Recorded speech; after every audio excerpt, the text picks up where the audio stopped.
Hello everyone, Rick Moreno. This is the show that you guys want to be catching if you are a first or second year agent or someone that's looking to jump into real estate altogether, or you've been in the business for a long time but haven't seen any increase in your production and are stagnant in your career. Do not miss this show.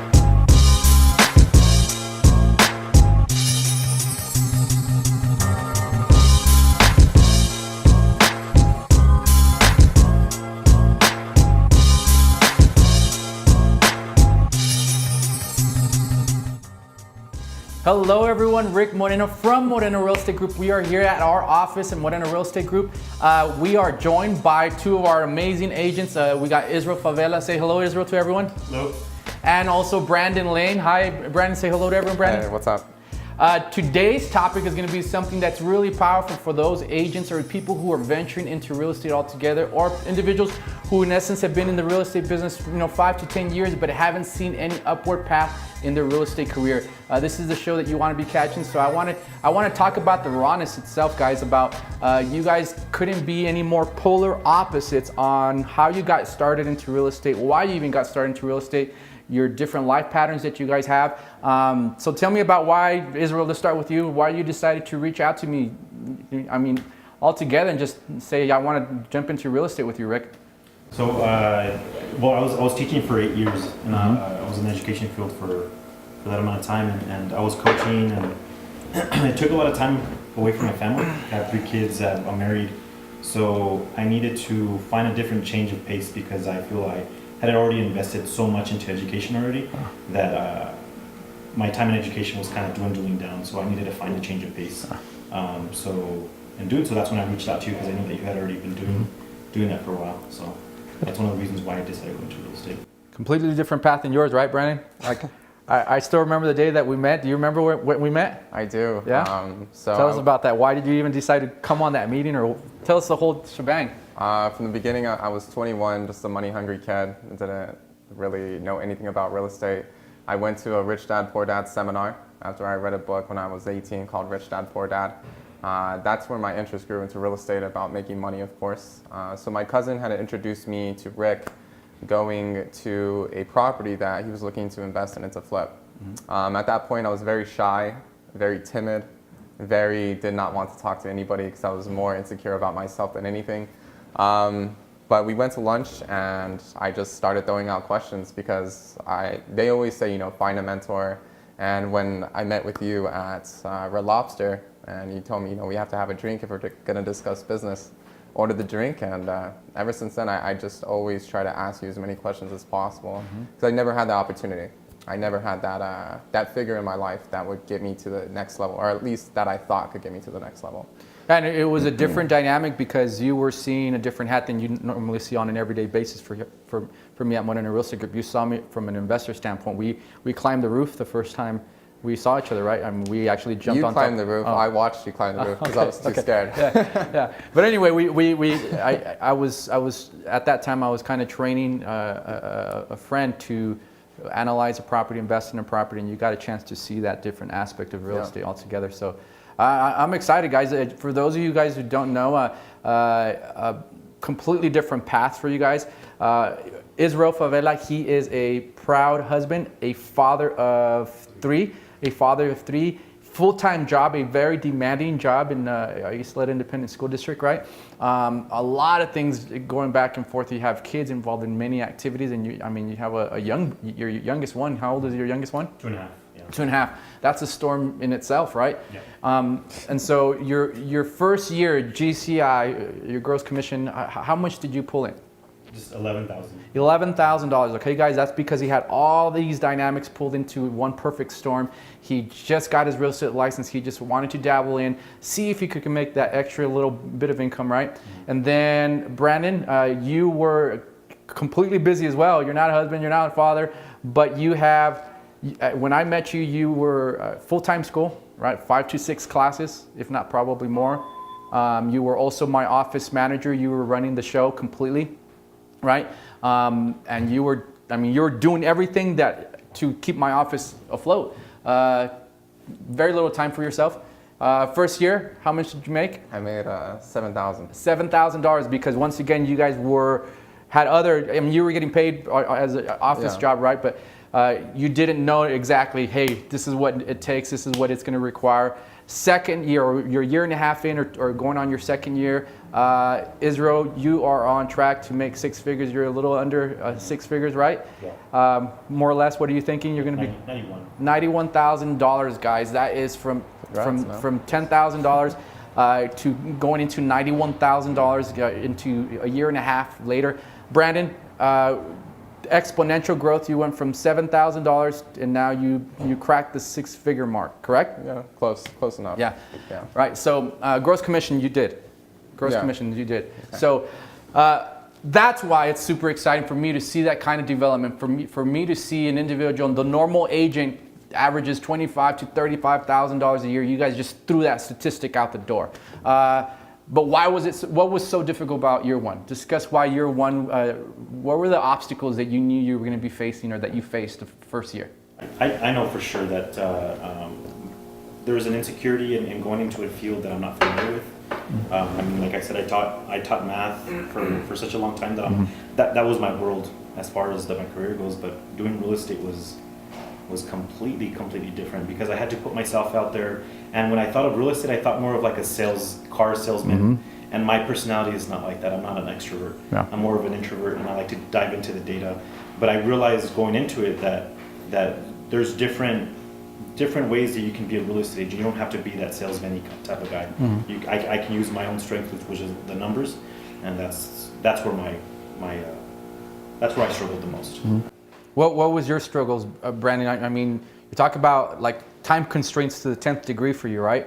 What were some of the obstacles that you remember facing just half a year ago or a year ago? Summing up, fear. I was just very timid. I worked at BMW, Mini Cooper, and as a car salesman, as he pointed out, and throwing in the jab for you, huh?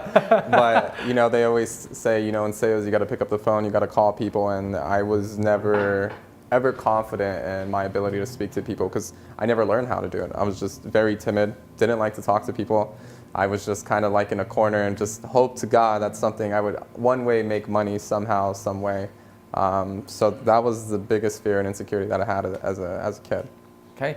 So now talking about those insecurities and the time constraints, what was the one weakness that you knew you just had to just smash in order for you to, because you don't get from $10,000, you're dabbling into real estate with full-time job, and you $7,000 with a full-time job and full-time going to school. You don't go to six figures, both of you guys, just by kind of shooting the breeze. So what was the one weakness that you knew you had to get better at and just completely just smash? Well, I know that one of the obstacles was also the time, because I have my kids. There's functions that I need to go with them, and then also making sure that I'm a husband, a good husband as well, and keeping up with my job. But I had to make sure that I structured my time in a way where I can still invest my time in real estate. And in order for me to do that, I knew that I needed to work after I got at work. And that was one thing that I know for sure is just investing. I think of it as binary, like we were talking about last time, where it's either a 1 or a 0. It's either you do it or you don't. Absolutely. And that's one thing that I realized is either I can sit down and complain about not getting any sales or whatever, or I could just do the work, and it'll eventually come. Absolutely. What was the one weakness, Brandon, for you, and then how did you overcome it? So besides obviously the time constraint, my biggest weakness is just communicating. I didn't believe in myself. I wasn't confident in the way I communicated. I remember the first day I started working for Rick. I just quit my job at BMW because I was literally, I was probably begging Rick just for the opportunity. I was like, Rick. Yeah, how many times did I tell you no? Like a lot of times. Like 4 or 5 times. I was at a point where I was just like, hey, opportunity costs, pay me $1,000 and I'll do whatever you want me to do. So finally he said yes, and first day I had to get on the phones. My biggest fear, and there it is. I had to get good on the phone. It's definitely been, it developed a lot of self-growth for me because I started to talk to people and understand, what makes them tick. My biggest strength is definitely my ability to analyze patterns. So I got really good on the phone. Instead of, calling 10 people, closing 1, I started closing 4, 5, 6 people at a time. So I think that's my biggest strength now as an agent. Hats off to you though, Brandon. I mean, most people, especially young people, I'm going to call out the age group that you're in. I've been kind of disappointed with what I've been seeing in America, how they want that get-rich program, right? They want that gimme, gimme, gimme society. And when you came in, you were hungry. You were begging for that opportunity, asking for that opportunity. And I said, all right, let's pick up the phone. And you saw me close and also fail on the phone. And so you just said, all right, let's do it. And I know you were timid at first, but that developed that upward trajectory of where you were going to be going. You realized in order for me to get to from $7,000 to $100,000 and above, I have to be doing something drastically different, right? Definitely. Completely agree. All right, guys, year 2 rolls around. You guys start seeing some exponential growth. All of a sudden, I remember, Israel, you told me, you probably don't even remember this conversation, Israel, but you said, how can I separate myself from the rest? You were like, I'm an introvert, what do I need to do? And then I think I told you, 50% of it is just showing up and going to work. And the other 30%, you're talking about implementation of systems. And then you're just gonna have to, the remaining 20% is now fine-tune that machine, right? So year two rolls around. Give me your reasons as to why you saw great leaps. Because you more than 10x'd it. So it was like I was saying earlier, it was just putting in the work, because what happens a lot of times is that people follow up with someone and they follow maybe 1 or 2 times, and it's just being consistent with the leads that you get. I think that was one of the reasons. And then for sure changing my mindset. My mindset before my initial year was just trying to grasp or even have some sort of little bit of a concept of what real estate is about. And in my second year, I came a little bit more with some familiarity. But now I feel like I'm more confident with my approach in getting leads and just following up. Mm-hmm. The follow-up for sure is what helped me out. That's one thing that I attribute that to. So. My biggest thing for the second year was just growing in self-awareness. What was I fearing? Why was I fearing doing certain things? And then once I realized that fear just didn't exist, it's like going to work and doing what I had to do every day just became easy. I didn't have to convince myself or try to motivate myself. I know I was still going to school in the first part of the year. I just told myself I want to close 1 deal a month. That's when I started to want to go full-time as a realtor. And by the time month 6 came, I was traveling, and then I started making a lot more money. And I was still traveling and enjoying myself, but at the same time, the work ethic was always there, giving me the ability to travel and do the things I generally love to do. So I'm very thankful for that, and I know it set me up for year 3 coming into play, because I've gotten that out of my system. So yeah, which is something that I've expressed many times in our meetings, right? You guys are not year 2 type of agents. You guys are not, in my opinion.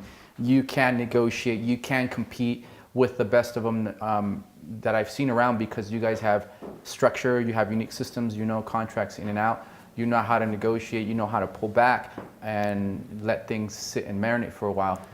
So walk me through what unique system you could give as a tidbit of information for that first or second year agent. What should they be doing to get from, if the person's only doing $20,000 a year, $30,000, $40,000 a year, you just bypass that. You bypass that growth pattern. I mean, you're talking about you went from $10,000 to $100,000. What 1 or 2 things, systems, can you give as bits of information that you would say, hey, this is what you need to start doing? For me, it's following with my sphere of influence, and I know that's the bulk of my sales that I did this year is just following up with my sphere of influence and breaking that awkwardness too. Because for me, catching up with someone that I hadn't talked to in over 10 years was extremely awkward for me, because whenever you ask them how they're doing, for me, if someone would come up to me and ask me how I'm doing, I hadn't talked to them in a while, then I know that there's something hidden behind it. Yeah. But it's a matter of like genuinely asking them how they're doing. And coming from a place of service that really helped me out. Not only just hitting my sphere of influence, but coming with this, coming with a sense of like you're gonna help them out. You're gonna provide service to them. Awesome. Calling, super simple for me. Calling and conferences. Stick to the 2 C's. The more conferences you attend, the more knowledge you're gonna gain, and the more you get to implement into your systems on a daily basis. I know we've gone to a few conferences, all of us. And they have definitely helped me just being there with, since I'm 24, there's people my age doing a hell of a lot better than I am. And, I'm happy for that. But my goal is always just to keep learning and keep progressing into what benefits me ultimately. And being around people who are a lot older than me, that have a lot more experience than me, you have to humble yourself and just go and ask. That's what I did with Rick. I went and asked, and I wanted the opportunity because I knew the return on my investment, even though maybe I wasn't going to make a lot of money. I didn't know, but I knew 2, 3, 4, 5 years down the line, I could look back and be like, I'm thankful that I was humble enough to sit here and take my ego and put it to the side and learn from someone who's been doing it a lot longer than I have and started at age 20, 21. So that's definitely something I definitely recommend. I know that if you just completely immerse yourself into what you're trying to accomplish, that's like a good way. Because I was reading one time that in order for you to acquire a new language at an adult age, you have to just completely immerse yourself in that. Absolutely. And I feel like that's the same thing for any career that you want to get into. So it's a perfect segue from what the next question that I'm about to ask is that baptismal, if you will, that complete submersion into your craft. Brandon and I, we always talk about enjoying the process, right? We talk about people always want that get-rich program. There's two major trends that I've been seeing amongst the entire country. We're talking about everyone thinks that they can make a lot of money and a crap load of money in real estate, and everyone thinks that they can make a crap load of money in investing in cryptocurrency, right? Those are two common trends. You see them all over the city, all over the country, all over the state. What advice do we need to give these people that want that get-rich type of environment, or is it even possible? They think, you guys went from 10,000 to over 6 figures. That's a pretty exponential growth. You guys are not even done yet, but is it as easy as people are claiming by all these shows and all these seminars? Is it as easy? What do you think? I think it's possible. It's always possible. But what I've realized that when I got into real estate, it was for the money. Now that I've matured a little bit and I really understand that I'm passionate about real estate, that's when everything starts to fall into place, because your commitment just develops and you 10 times everything. And once you do that, everything falls into place. The money falls into place. However much money you want to make at the end of the day, 100,000, a million, it's always possible. Cryptocurrency, at one time, it was possible. But if you look at the market and how the 6,000, I think, is the break even, now it's at 3,000. Overall, if someone's studying the market, they probably would have already taken the money out, or they would just stick with it until it goes back up. And, there's a lot of young kids, our age, or my age, excuse me, that got into it for the same reasons I got into real estate. And I've done those things, cryptocurrency, I've done network marketing. But one thing I will always attribute it is that it allowed me to start seeing what personal development I needed to work on in order to put me in this position. So the money's it's just the concept, but the money is just a tool that we get to use. So that's just how I look at it. And if they are able to make that quick money, and I think there's a sense of complacency that can occur.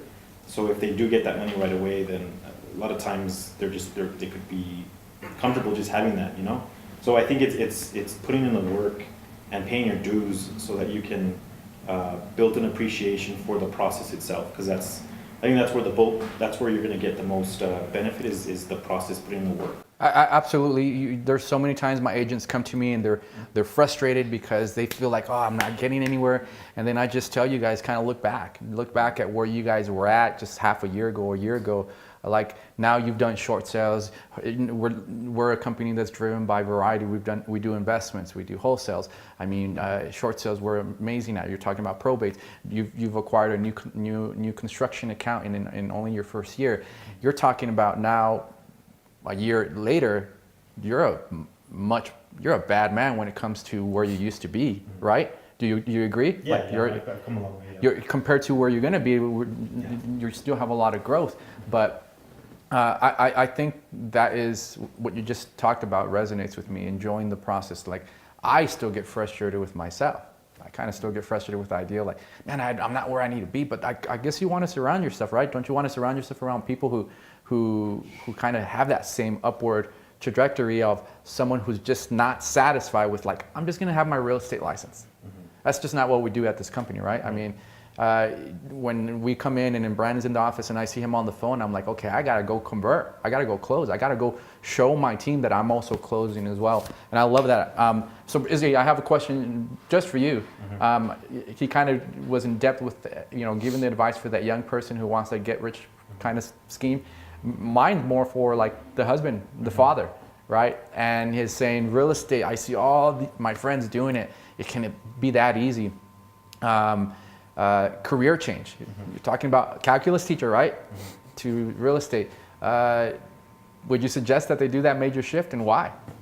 It just really depends on the situation that they're in, like the career that they're wanting to switch out of. If it's going stale, if it's going stagnant, then and they're really interested in real estate, then there should be a transition. It shouldn't be especially in the situation. I mean, if you have 3 kids, you're married, then like for me in my situation, I'm the one that's I'm not helping out my family with the finances that I'm bringing, so I couldn't make like a transition, like leave education and then do real estate. But one thing that I do appreciate, that I feel I attribute my success in doing the transition is the support of my wife. Yeah. And because for sure she's the one that's taking care of my kids or our kids and making sure that whenever I'm working that she's there taking care of them. But it's where I put my value. So I put my value in my marriage, and I put my value in my kids, and I make sure that I divvy up the time that I have throughout the day to spend time with them, and then also to put time into real estate. So if they're in that situation, I recommend that they speak with their wife or their significant other, and making sure that they're on the same page, and then also to make sure they put time aside to their family, because that's super important. Because along the way in doing real estate, you could easily just put your family off to the side, and then just like your real estate side will be good, but your family side will be just kind of going down. And that's why having the goal sheet that we talk about in this office, right, where we have a unique goal sheet designated. And as crazy as it sounds, that real estate activity has to be on the calendar. If it's not on this calendar, it's not important, right? You going with your family, you almost, whether it be in your mind or whether it be on paper or on your phone, it has to also be on the calendar. I'm going to spend time with my son or my daughter. And I don't think there's an excuse. I hear excuses all the time when you see individuals who have multiple tasks on hand, and they say, "Oh, I got too much on my plate." Do you guys buy that? Right. Do you guys? No, right? I mean, you can't. At the end of the day, it's when you make a commitment, you make a commitment. All right. So I always think, talk about the word procrastination. Procrastination shouldn't exist in a person who's overly aspirational to acquire success. I think it's just not important enough for you. You're overweight. You don't want to go to the gym. You say you're going to read a book and you haven't read it in 3 years. It's just not that important to you. So it's not about procrastinating and having too much on your plate. That activity hasn't been that important for you to. it's just not a priority. It's not a priority. Okay, one of the biggest things that we do at this company is that we like to prospect, right? And whether we hate it or not, what are the 1 or 2 things, the takeaways when you're actually in the middle of a phone call that a new agent should get good at? My biggest thing, the technicality of it. from my perspective on what's helped me a lot, is just slowing down, and definitely working on my tonality and my sense of when to pause, so I'm able to convey that message and let it resonate in them before I continue on moving into the latter part of the call. So that's definitely helped me a lot. I've seen a lot of success with it. I've seen my conversion rate increase because of it. So with that, I can make less calls and I'm still converting, compared to maybe a younger agent or someone just not inexperienced, or someone inexperienced who doesn't like being on the phone. That's just like, I got to make 100 calls. Hopefully I get 5. I can make 10 and I'll get 5. Just because, that is something for me that I analyze, okay, what can I do to have more of a quality call compared to just quantity? So I think for me, that's what's worked a lot. Yeah. And for me, when I first started talking on the phone, it was difficult for me because I was thinking too much of what I was going to say rather than listening to them. So some people have diarrhea of the mouth. They just, all they want to do is talk, right? They have diarrhea of the mouth, and you're saying you have to do what? You have to. So I had to be conscious of what they're saying so that I can provide them the service that they needed. but instead what I was doing is I was just kind of thinking about what I needed to say and making sure, it just had, they call it, there's a certain term for it, but it's just basically having a monkey brain. And I was just thinking of what I needed to say and making sure I didn't sound like an idiot, and like all that stuff was going through my mind. But what I started realizing is everybody has their own rhythm whenever they're talking, and so Brandon's correct in saying that you have to slow down, but you have to slow down to what's good, what's like appropriate for you, and also for the client. Yeah. There's some people that are very aggressive, and you gotta step up your match it, right? There's some people that are very soft natured, and you have to understand that. I think for me is what I try to teach my agents is understanding that person's pain. Every person has a pain structure. Like so, if someone tells me, Brandon, I'm just not interested in moving right now, we're going to take it off the market, right? What have I trained you guys to overcome that challenge? Do you say, oh, okay, well, a normal agent would do with what? What would a normal agent do after he gets that obstacle? It's okay, I understand. Thank you for your time. Thank you for your time. And they'll give you the famous line, well, if you ever change your mind, you have my number. My name is Rick Moreno at 123 blah, blah, blah, blah. And then you're shut down. And then you feel defeated, right? You feel rejected. You feel rejected. But the one thing I try to teach you guys is ask for the close. Ask for the appointment. And the appointment is just getting in front of them. You're not going to close the escrow on the phone. So just make it simple. Decompress it, and just be like, all you're doing is asking for the appointment. If you don't ask for the appointment, if you don't ask the person for a date, you're never going to get the date. So you got to ask for it. So how would you overcome that specific obstacle that they say, you know what, I'm just going to take it off the market. I'm not interested in selling. I mean, I think there's just various ways you can either label their fears. Okay, well, are you taking it off the market because you had a bad experience? Or you can just say, well, if I brought you an offer 2 weeks ago, would you still want to sell your home? And at that point in time, whether it's a yes or no, you still have the same end goal that you want to get to. But just opening or having an open-ended question like that allows them to think. And I think they're so used to all these sales calls. Okay, no, shut them down. But when you pause and like, okay, how about this? It allows them to think, and they become consciously aware of actually what they're saying. So now they're actually listening. Absolutely, and always get away from asking those yes or no questions where Brandon's going to get rejected, or Rick's going to get rejected, Izzy's going to get rejected. You're making them go back to plan A. So in this case, it was an expired call. We kind of mocked an expired call or a canceled call or first a owner, and they're taking it off the market. But you said, but didn't you want to sell at one point? Walk me through that. If I did bring you an offer that was a willing and able buyer that's qualified right now, and if I could make that happen for you, can we get you back on the right track? Let's make that happen. Let's meet. Let's meet for 15, 20 minutes. Tuesday or Wednesday works. What did I just do? I created value for his plan. I heard him, but then I asked for the close. So what do you think, Israel? So it's funny that Brandon was saying that because he had referred a book to me for me to read it, and I listened to it. I was doing and I've been practicing it. So there's some techniques that are that he was talking in the book, and that's for them to be okay with hearing no, because that gives them control, and that's what the person you're calling wants to hear. So whenever you ask if you find you a willing and able buyer, would you be willing, instead of saying would you be willing to take it at the moment, you would say would you not accept that offer, just so that they can say no, and that provides control. And another technique too was for you to mirror them. So whenever they finish saying, and it's awkward at the beginning because I was practicing with my wife, and you just basically say like the last 3 words of their sentence, and it's like you're confirming what they want to hear, right? Yeah. The easiest part that I tell my agents, and I see in you guys, is you guys have a very high conversion once you're face to face with them. It's the getting there, right? So that's the obstacle that I think a lot of agents across America, it's the getting in front of them. I think once they meet Israel, they're going to, wow, you look like a stand-up dude. Brandon, wow, you're an energetic, young, driven dude. Yeah, let's sign up. It's the getting there, right? And you can't get there unless you ask, and you got to ask correctly, and you got to know when to ask. So that's an interesting point. Guys, goals, trajectory, upward trajectory. Where do you see us going as a company? Where do you see individually? You're okay with 6 figures, or what's your next short-term immediate goal on what you want to achieve? So for sure, I mean, ultimately what I want to do is just do real estate full time, and that's the end goal, is for me to leave education, which stinks because I invested so much time in school in it, but I know that I'm going to have more opportunities for myself, especially for my kids and for my wife.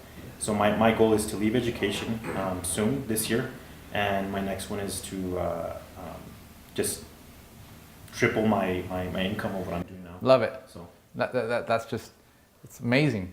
Brandon? Company-wise, I mean, just going to a new market. I know we've been kind of dabbling in the Dallas-Fort Worth market, and I know I was over there for a little bit, and it's definitely an uncomfortable situation just because, you know, there's not a lot for us to go off of there. You know, being a smaller boutique company in El Paso, we get to use reviews, how you pretty much started it from the beginning, and thankfully we have that. But going over there and having to get used to a completely different market, one of the bigger metroplexes in the United States, it was nerve-wracking, but it was fun because I like to challenge myself and I like to progress. So I think that's a big thing for the company that I want to be a part of. The second thing, as far as personal goes, I mean, the amount of money I want to make is just based on what I want to do. You know, whether it's acquiring property, traveling the world, if I want to take 3 months off and have an assistant do whatever I want to do. Yeah, I think for next year, I definitely want to make at least 250. I think that would be my goal. Awesome goals. I couldn't be ever more proud to have both of these young men, studs, man, in the real estate world. You guys will be hearing about them. If you guys are not hearing about them, to be in a smaller market like El Paso, and not only that, in a boutique firm where everything's about family, certain core values, and establishing certain routines, and just outworking what normal people may get complacent on. Guys, this is going to be a great year for this company. It's going to be an even greater year for you guys. Thank you guys for joining us, guys. Thank you.